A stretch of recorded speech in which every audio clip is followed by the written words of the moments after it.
이른바 물벼락 갑질로 물의를 빚고 있는 조현민 전 대한항공 전무에 대한 구속영장이 검찰 단계에서 기각됐습니다. 네, 취재기자 연결해서 자세한 소식 알아보도록 하겠습니다. 조은지 기자.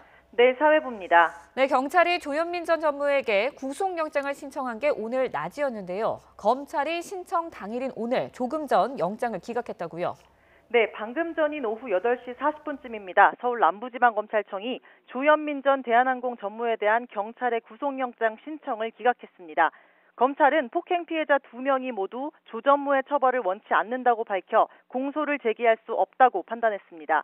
또 피의 사실 중 유리컵을 던진 부분은 사람이 없는 방향으로 던진 것으로 법리상 폭행죄가 성립한다고 보기 어렵다고 설명했습니다. 업무방해 부분 역시 피의자 조 전무가 광고주로서 업무적 판단에 따라 시사회를 중단시킨 것으로 볼 여지가 있는 등 타인의 업무를 방해했는지 여부에 다툼의 소지가 있다고 봤습니다. 이외에 조 전무의 주거가 일정하고 참석자들에 대한 조사를 모두 마친 데다 현장 녹음 파일 등 관련 증거까지 이미 확보된 만큼 증거인멸이나 도주 염려가 있다고 보기 어려운 점을 고려했습니다. 결국 불구속 수사할 것을 경찰에 지휘했습니다.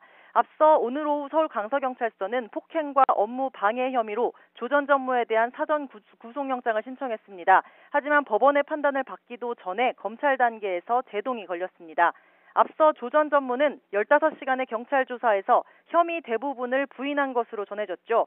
유리컵 방향 등을 놓고 쟁점이 됐던 특수폭행죄는 물론 폭행과 업무방해 혐의도 인정하지 않는 상황에서 검찰은 결국 이번 물벼락 갑질이 구속까지 할 사안은 아니라고 판단한 것으로 풀이됩니다. 조 전 전무의 갑질에 대한 사회적인 공분이 높은 가운데 경찰은 남은 기간 혐의를 소명하기 위한 보강 수사에 박차를 가할 전망입니다. 네, 앞으로 이 경찰 수사가 주목되는데요. 이 국민적 공분도 매우 큽니다. 지금 도심에서는 한진그룹 총수일과 퇴진을 요구하는 촛불 집회가 열리고 있다면서요. 네, 맞습니다. 지금 이 시각 세종문화회관 옆 계단에서는 조양호 회장을 비롯한 한진그룹 총수 일가의 퇴진을 요구하는 목소리가 뜨겁습니다. 오후 7시에 시작한 집회는 300명 정도로 출발했는데요. 뜻을 함께하는 시민들까지 합세하면서 몸집이 점점 커지고 있습니다. 직원들은 사측의 보복을 우려해 모두 가면으로 얼굴을 가렸습니다.